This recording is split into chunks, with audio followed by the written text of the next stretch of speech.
Yo, what is up guys? It's Pedro here, and in today's video, I will be giving you guys 5 2021 NFL free agents that I think the Washington football team should consider signing. So if you guys new, subscribe for Washington and NFL content. So let's get right into the video, and remember to check out House of Hoodies. Use code Pedro for 15% off. They got some insane Sean Taylor, Terry McLaurin, and Chase Young jersey hoodies. This was a highly requested video, so make sure you guys hit that like button, and let's get started. So like I said, 5 different free agents that I think we should sign. 4 of them are not on our team right now, and 1 is, so make sure you guys stay tuned to find that out. And yeah, this team, we got about $52 million in cap space for next year, give or take a couple million, and it could be a lot more depending on what we do with Alex Smith, but it does look like we're going to keep Alex Smith. So it's going to be in this range, and we do have a few holes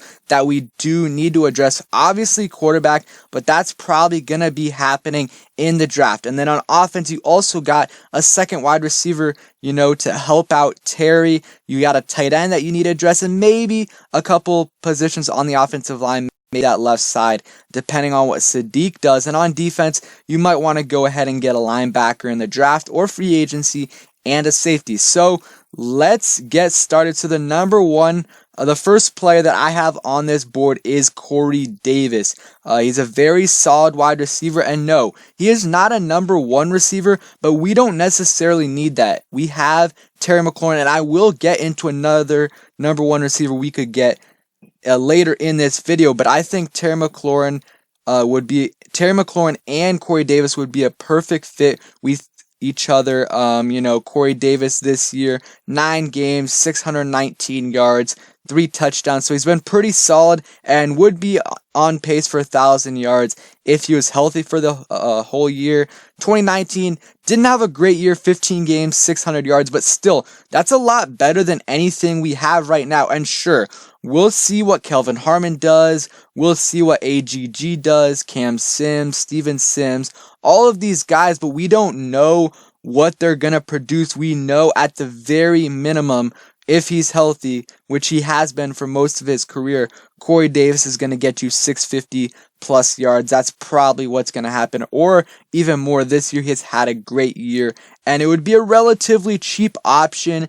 It wouldn't be very cheap, but a lot cheaper than someone like Kenny Golladay, Chris Godwin, Allen Robinson. So if we're looking to spend elsewhere, at that linebacker position, or even repaying Brandon Sheriff, then probably signing Corey Davis would be the move. So now on to a tight end, and it's not a big name tight end necessarily, but it is Jonnu Smith from the Tennessee Titans, and it's going to be interesting to see if we do go after a tight end in this free agency, and we'll see if we do. It could also be in the draft, but Jonnu Smith has been solid this year for the Titans. His numbers haven't been, off the charts. 338 yards, 7 touchdowns, and I also do believe he has a rushing touchdown, but he has been playing hurt, so that's why his numbers have been a little bit down. But he's a really athletic guy who's a decent blocker. He actually has ran it in, like I said, for a couple of touchdowns, or 1 touchdown this year. And I think at the very least, I think he's better than Logan Thomas, but if you don't, it gives you a very good backup. And think about our backup situation right now. If something were to happen to Logan Thomas, Sprinkle would be our starting tight end, and we do not want that to happen at all. So we have to address this position in free agency. It doesn't necessarily have to be a star or a really good tight end like Hunter Henry, but at least at the very minimum, get a solid backup. And I think Jonnu Smith is better than a backup. I think he's one of the better tight ends in the league, and I think fully healthy, and being the number 1 tight end on the team, I think he gets 600 plus yards and 5 plus touchdowns like he's doing this year. So that would be a good pickup in my opinion. The next player on this list is a linebacker, and this is a big need for our team. I rather address it in the draft, because especially if Micah Parsons were to fall to us, but I would not be mad with signing someone like KJ Wright, Lavonte David. Lavonte David has been one of the better players for the Bucs this year on their defense, has about 86 total tackles, 1.5 sacks, has an interception. He's a little bit old. I think he's 30. That's not too old, but it is getting up there. So I would not want to give him a long-term deal, maybe a 1 to 3 year deal around that range. He's okay in coverage. This year, not the best, but last year as a linebacker, I think he averaged allowed 60% completion percentage. So that's pretty good for a linebacker, and he's a good tackler. And again, a lot better than what we have. I think him and Holcomb would be a great duo. I do not want to see Bostic on the field next year as our starter, regardless of what happens. Bring in someone else. Like I said again, I'd rather have it be in the draft, but I think there's some solid options in free agency, and Lavonte David would be decent. So this is the player that I think we should re-sign. There's others like Brandon Sheriff and a couple others that I really would like us to re-sign, but the guy I think that might be the most important to re-sign is Chase Roullier, because he is our starting center. I think we could do it for relatively cheap. It wouldn't be, like 2, 3, 4, 5 million, but maybe in that 8. I don't know the exact numbers, but he's been a very solid starting center for us, above average. Good starting center. He's been pretty healthy in his career, 13, 16, 14 games. And this year I think he's played every single game, and he has good chemistry with the offensive line, and he's pretty young, so I don't think there's a reason to not re-sign him. You could say Keith Ismail is behind him and could play, but I just don't think he's ready, so I would bring back Chase Roullier and, bring him back for another year. So the last player on this list is Allen Robinson at that wide receiver position.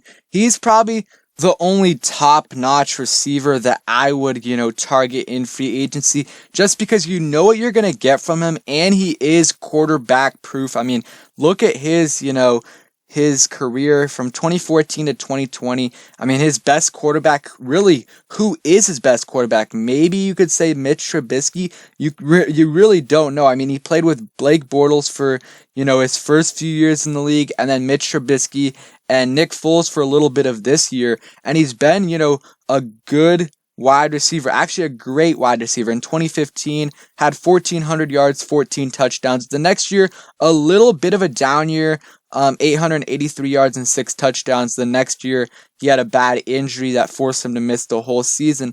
The next year, with the Bears, he had a decent season, 800 yards, but then got back to his ways in 2019 with almost 1,200 yards and 7 touchdowns with Mitch Trubisky. Think about that.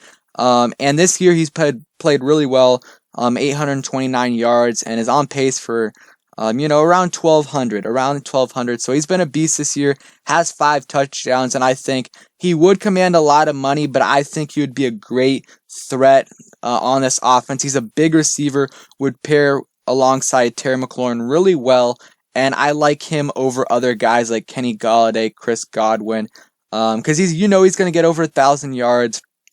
Especially if we can get some better quarterback play. And Alex Smith might be the best quarterback if he does play for us and he's a starter next year. He might be the best quarterback that Allen Robinson has played with in his career. So that's why I would also like to get Allen Robinson. It would be expensive, but I think it would be worth it. So those are the 5, safety position. We could address that. I'm not going to go too in depth, but there's a couple. Malik Hooker would be a good option for me. Very young, pretty talented. And those are the biggest holes. We got to re-sign. There's a few guys we were going to probably have to re-sign. So our cap might be around, 30 million after we re-sign our guys, but then we're going to be able to use that money, maybe get a tight end, or wait for the draft, get a linebacker or safety. We will see. So thank you guys for watching. I hope you guys enjoyed the video. If you did, please smash that like button, subscribe if you guys are new, and turn on those post notifications so you never miss a video. Peace.